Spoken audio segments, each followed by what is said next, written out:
Good evening, everyone. I'm Kevin Hodge. Tonight on your WZMQ 19 News, the Oscar G. Johnson VA Medical Center recognizes veterans with their Hall of Heroes ceremony. Plus, we'll hear how veterans were recognized in Delta County today. And the House of Representatives is expected to vote on the government funding bill tomorrow. Your 19 News at 11 starts now.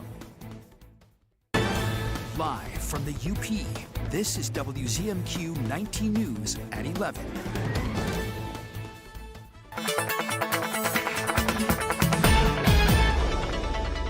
Welcome in. A first look at your forecast as we start to get ready for tomorrow. We're finally not seeing those 20s anymore into the overnight. Of course, don't get too comfortable. We are rounding the corner into wintertime, but we will take the upper 30s and the lower 40s. It will still be breezy as well. So as you head out the door tomorrow morning, we'll still need the layers. We won't necessarily have to contend with a lot of snow any longer. There will still be some lingering flakes, and then we'll transition to rain, but I'll have all the details on the rest of your week in just a few minutes. Kelly, thank you very much. 4 notable UP veterans have been inducted into the inaugural Hall of Heroes class at the Oscar G. Johnson VA Medical Center. WZMQ's Andrew Hands was in attendance for the ceremony.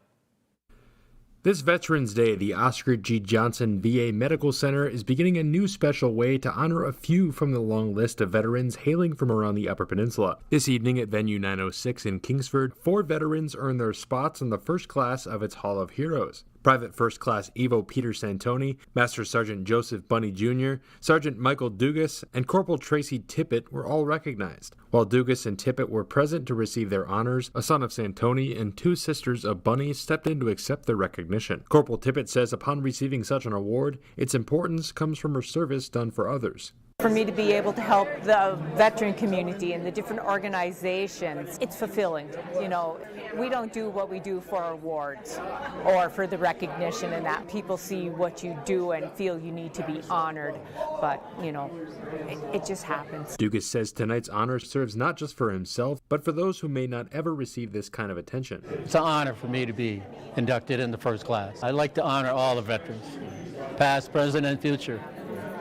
I think every time that you see a veteran, that you know that it's a veteran, you should thank him. The 2 were also presented with their own Quilts of Valor tonight. The medical center says within the next week, the official Hall of Heroes display will be completed just down the main hallway of the facility. This was just one more way that we could elevate that appreciation. So it was a lot of fun to build this program and then be able to display those veterans throughout the year for others to see and hear, and just really provide that quality of caring.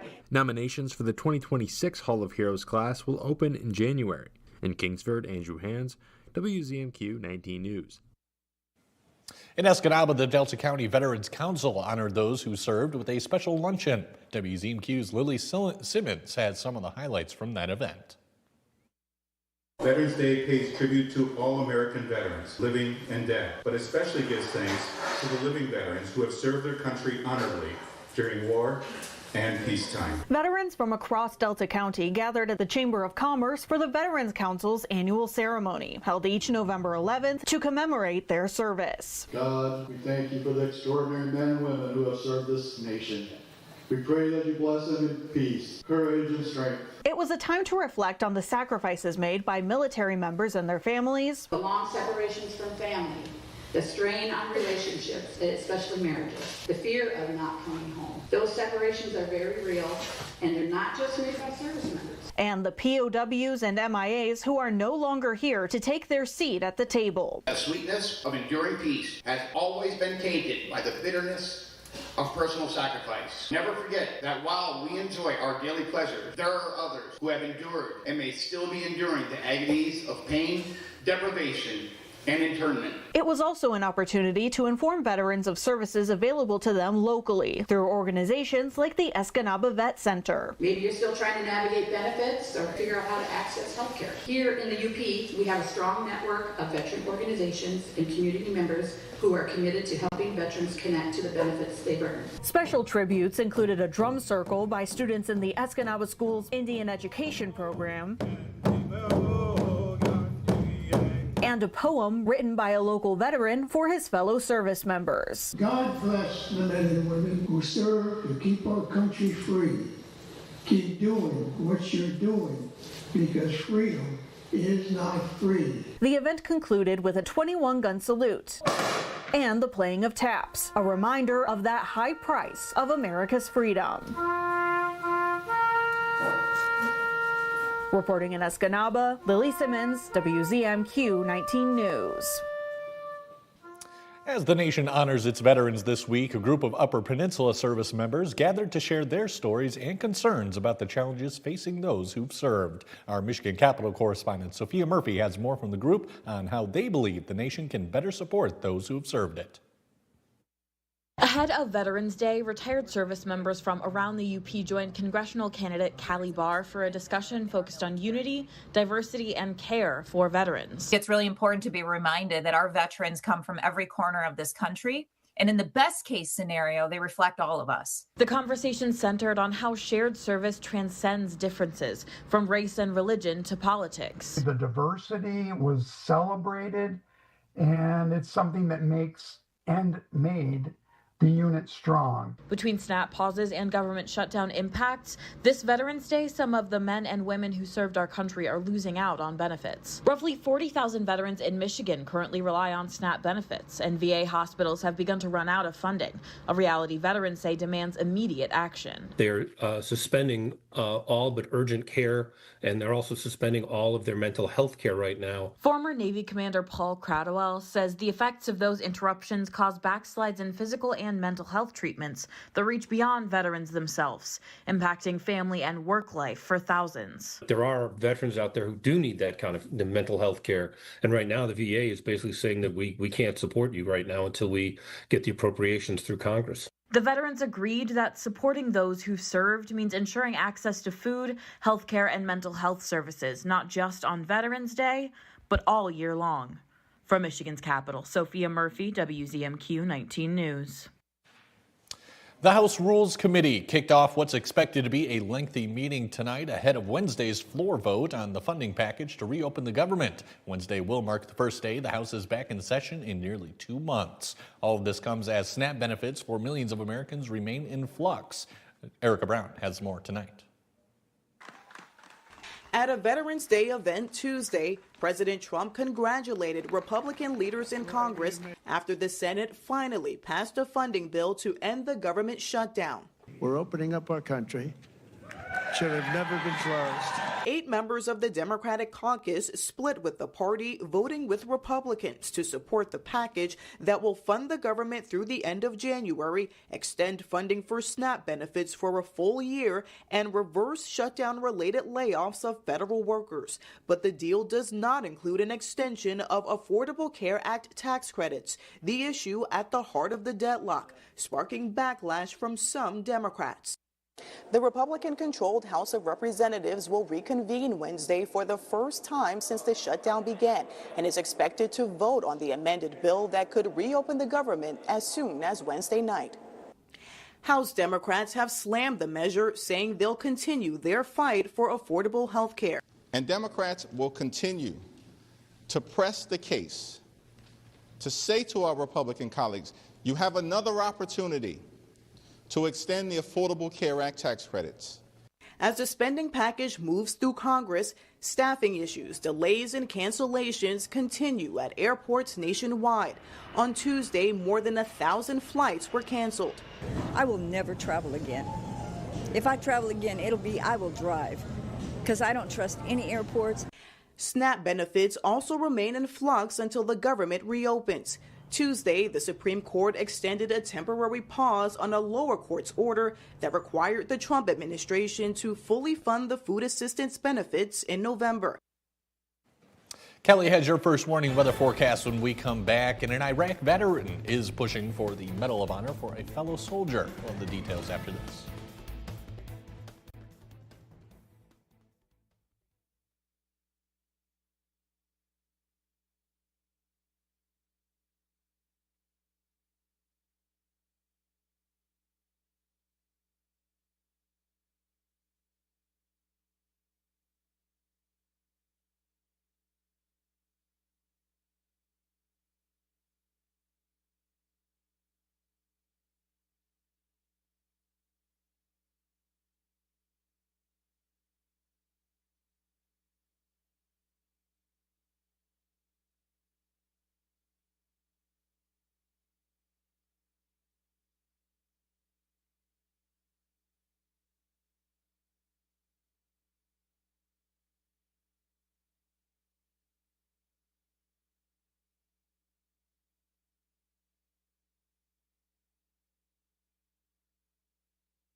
Now, WZMQ TV 19 First Warning Weather with meteorologist Kelly Rowland.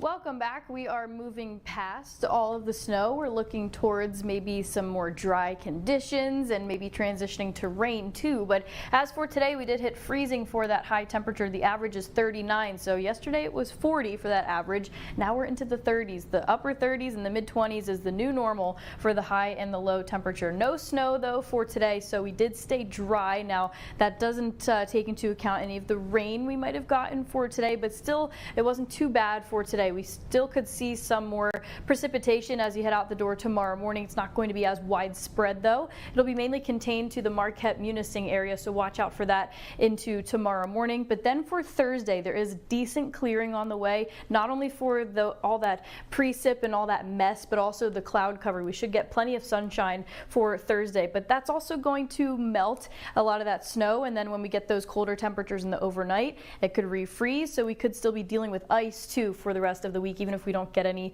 fresh snow over the next 48 hours. But over the next 48 hours, the snow, remember this is just the snow, this isn't going to be the rain, we will stay into that low range, especially when we get to Thursday. This is when we'll see temperatures into the upper 40s, which can no longer support the snow. But then if we look at the rain, it kind of takes care of when we see that lower chance of snow, then we might see that increase of rain. Not really for Thursday though. The good news is Thursday is going to be pretty dry. So if you've been looking to get out and maybe do a little reset, clean up outside, Thursday is going to be a good day to go and do that. The future winds, yes, we still have the lake effect winds and all those characteristics are still setting up, but we aren't necessarily going to be seeing more of that lake effect snow or lake effect rain. Not even so much of a mix for tomorrow. Again, just a bit of that lingering for the Marquette-Munising area. But when we look past that, we know it's been pretty cold. We got that little tease of winter. It is still fall, and we will be trending warmer than average when we look at the 6 to 10 day temperature outlook, especially when you get towards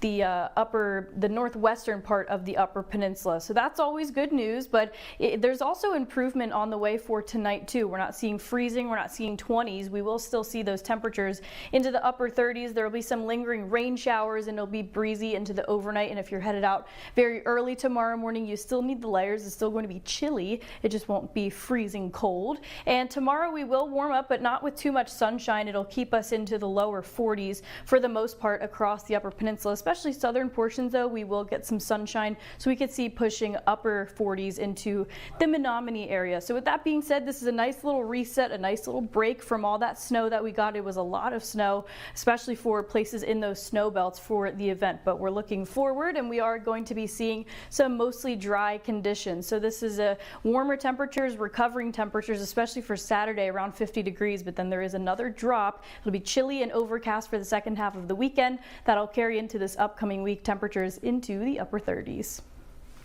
Kelly, thank you again. An Iraq War veteran is pushing to recognize a fellow soldier with the Medal of Honor who was killed shielding members of the team from a grenade attack in 2006. He says he won't rest until the fallen soldier receives the highest military honor for acts of valor in combat. Natalie Brand reports on his campaign. We cannot fail him now. It's waited too long. Retired Command Sergeant Major Daniel Pinion has a new mission. Nearly 20 years after leading a specialized team during intense and deadly fighting in Ramadi during the Iraq War. I mean, we were averaging 46 attacks a day on our brigade. But one attack in August 2006 is especially haunting when 28-year-old Sergeant Marquise Quick of Alabama sacrificed his life to save his fellow soldiers. As the 4 grenades came over the roof, Sergeant Barr screamed, "Grenade, grenade, grenade." And everybody started to see cover except for Sergeant Quick. So Sergeant Quick was right next to the stairwell to safety, and the grenades were behind him, and he deliberately turned towards the grenades and went to the grenades to shield them, or his comrades, from the blast. During the chaos of war, Pinion says he focused on his soldiers who survived. But 2 years ago, while researching a book he was writing, he kept coming back to Sergeant Quick's heroism. Pinion has launched a campaign for Quick to receive the Medal of Honor, even turning to social media to track down a member of the old unit who witnessed his valor. I sent a text message to probably my 20th phone number and got a reply. With support of Sergeant Quick's comrades and widow, Pinion is working through the lengthy process of petitioning for the award. His name will forever be remembered as a hero. Pinion says it's the recognition Quick deserves for going above and beyond the call of duty, saving 3 lives at the cost of his own. It is Veterans Day, and those who've served know making the transition back to civilian life and the workforce can be challenging. Michael George looks at a program that trains veterans and active military members to use their skills in the medical field. Adam Filati and Lionel Massey have been best friends since high school. He's like my brother now, you know. They joined the New York Army National Guard and deployed to Africa on the same mission in different units. When they returned, both were unsure what was next. I had no idea what I wanted to do, came back. I was kind of lost. And it's kind of hard adjusting back to the civilian life sometimes. They found a paid training program for veterans and active service members through Northwell Health. They graduated in 2024 and started on a new career path as nursing attendants at South Shore University Hospital. What they're looking for is fulfill the next mission. It is that pride of belonging that they're seeking, where they can put in place all of the talent and all of those intangible skills that they learned in the military. Blood pressure real quick. As nursing attendants, they provide basic care, taking vitals and helping patients, which they say relates to their service. I think it prepared me because there was a lot of teamwork. So with that teamwork, it actually goes hand in hand a lot with what we do at the hospital, because you're always working together constantly. With the camaraderie and, teamwork. So you kind of apply those skills from your background, and I love helping people. The two friends are grateful to be on this journey together. Going through this with my best friend, honestly, is the best thing that could have ever happened. And they have this advice for others. If you like being a hero, in the Army and everything, and you want to continue to be a hero in the civilian life, healthcare is actually a very good option. Just transition from one uniform to another uniform. Exactly. They're both now on a state active duty mission, and their attendant jobs are on hold until that's complete.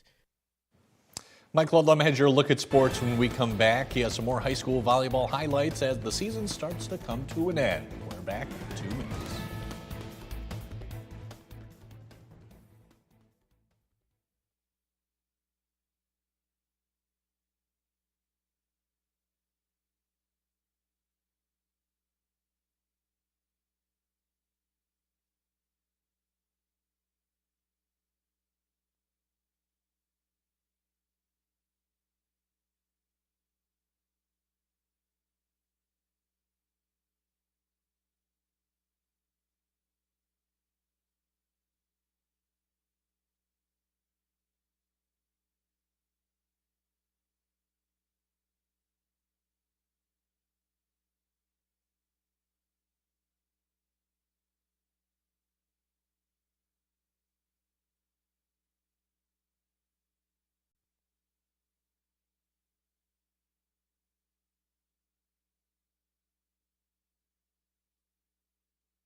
One, two, three, four, five, six, 7, 8, 9, and 10.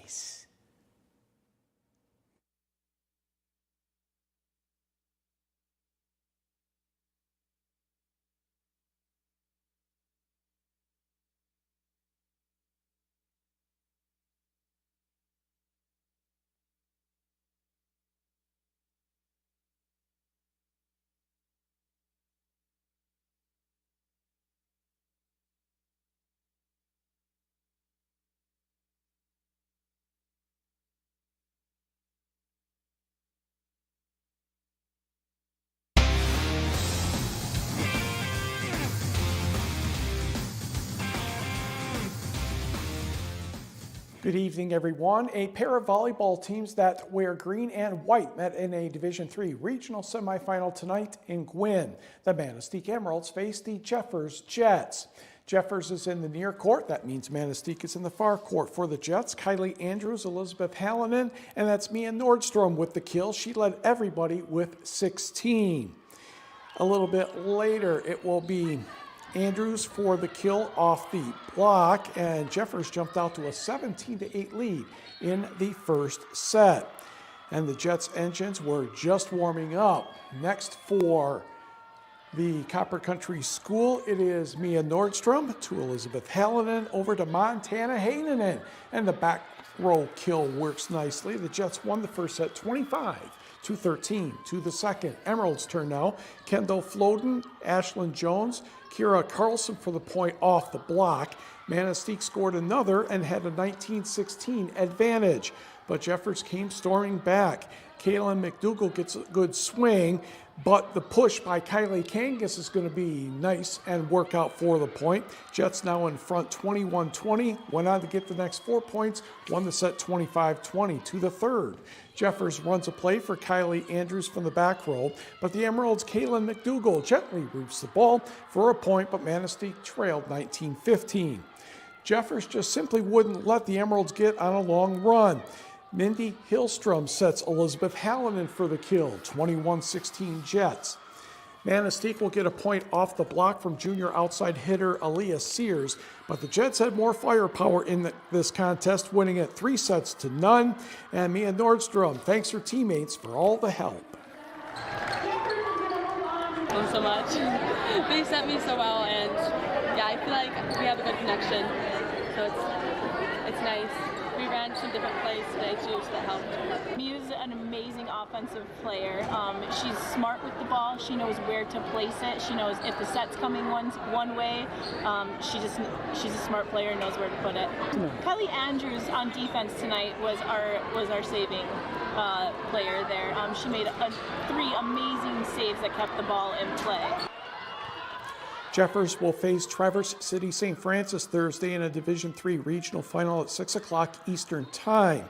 That will be at Newberry. The Gladiators dispatch Johannesburg Lewiston 3-0. Let's go to Division IV. Hancock in the near court against Forest Park. And a good start for Elsie Williams as she will get the kill coming up here on the first point for Forest Park as Hancock gets the ball over, and then Josie Anderson will get the assist on that Williams kill. We move to the next play. Hancock has something to say about that as Alice Larson will get the ball over, and she sets up Azura Aho for the kill. Now, Chloe Bastion's serve is answered as, boom, there it goes again, and that's Ava Fisher, the standout hitter for the Trojans, and Forest Park won the first set 26-24. Romy Koskela gets the point there for Hancock. Doesn't take long for Forest Park to respond, and they will come up with another big point right there. The Trojans record a close sweep, winning 3-0. So who will Forest Park meet in the regional final on Thursday? Well, let's go down to suburban Felch. Our friends at North Dickinson hosting the match between Ishpeming and Norway. Norway is on the right, and that is a kill by Kendall Birkland from Eiley Freiberg, but it was Ishpeming in command 19-10. Next, Brittany Piotrowski will put that one off the back row, and the Hematites won the first set 25-11. Second set, Ishpeming again with a big lead for North Dickinson. It is Addison Birkland who will get the put away here, but the Hematites are cruising, leading 20-7. Norway does a nice job keeping the ball in play on this point, but it went into the wheelhouse of Maya Hemmer, and down it goes. Ishpeming won the second set 25-12. To the third night serving, Marie Salisbury connects with Janessa Eagle for the kill. Hematites closed within 1 point of the match, and they would get it on the next point. So Ishpeming wins 3-0. The Hematites will meet Forest Park for the regional title Thursday at Lons High School at 7 p.m. Eastern, 6 Central Time. Also in Division 4, Atlanta turned back Gaylord St. Mary 3-0, and it was Newberry over St. Ignace 3-0, and that regional final will take place Thursday over in Pellston. In Division 2, Kingsford played well, but just could not put it away. Ogama Heights the winner, 3-2 and 15-7.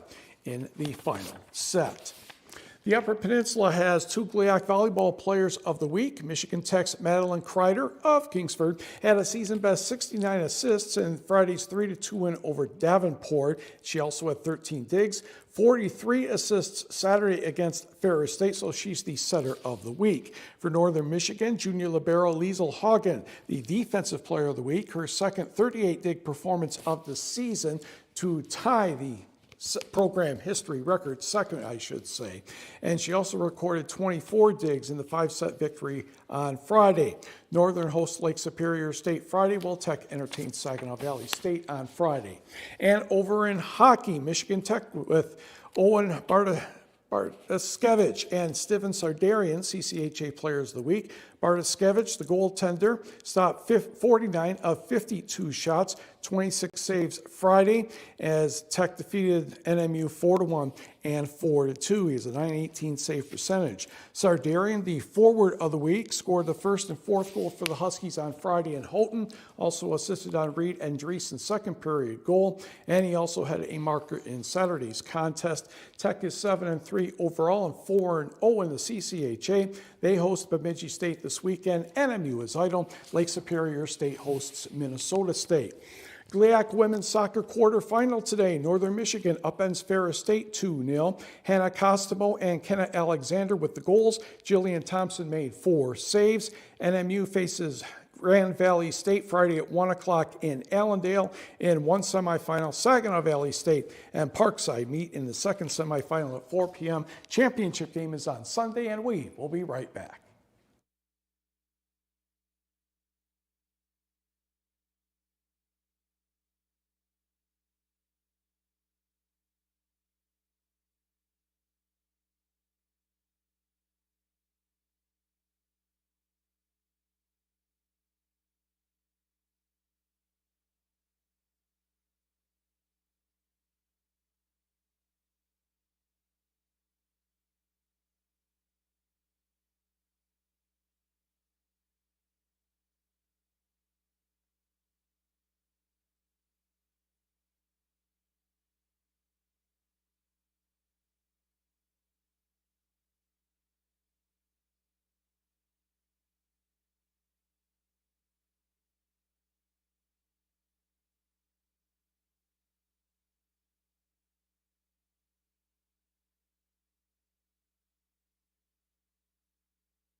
And a final look at your forecast. We're getting ready for tomorrow. We're turning the page. Yes, we're still talking about the snow because it was the first major one of the season, but I promise you there's more snow on the way, just not necessarily too much in our 7-day outlook. Starting with temperatures for tonight, definitely an improvement from the last few days. We've been seeing 20s and then with the wind chills down to the teens, but again, turning the page, we have upper 30s, lower 40s. This is much more bearable, especially coming off of those types of conditions. We'll be mostly mostly dry for tomorrow. It'll be mostly cloudy too. We won't see too much sunshine. And within these time frames, we could see some isolated rain showers, but then through the afternoon and then colder temperatures in the evening, could see a few of those wet flakes flying around. But make sure to have the windbreakers. It'll just be a bit windy and maybe a bit chilled, but lower 40s for the highs for tomorrow is very seasonal, slightly mild. So not too bad. Clearing skies through Thursday. We'll do much of the same for Friday. Saturday looking really warm too, close to 50 degrees with a few isolated showers, and drying out for Sunday, but also temperatures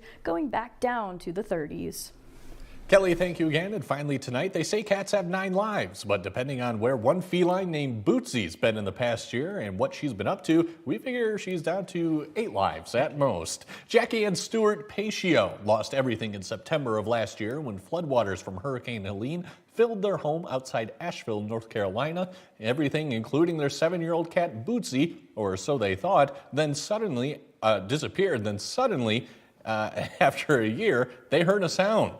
Her owners think she may have gotten trapped on the other side of the creek and couldn't make it back home until construction was completed on the bridge. But the cat is in fact home, Mike. Happy ending there. Yes. Bootsy the cat, and your cat's name is? Mittens. There we go. All right. Thanks for watching, everyone. We'll catch you back here again tomorrow.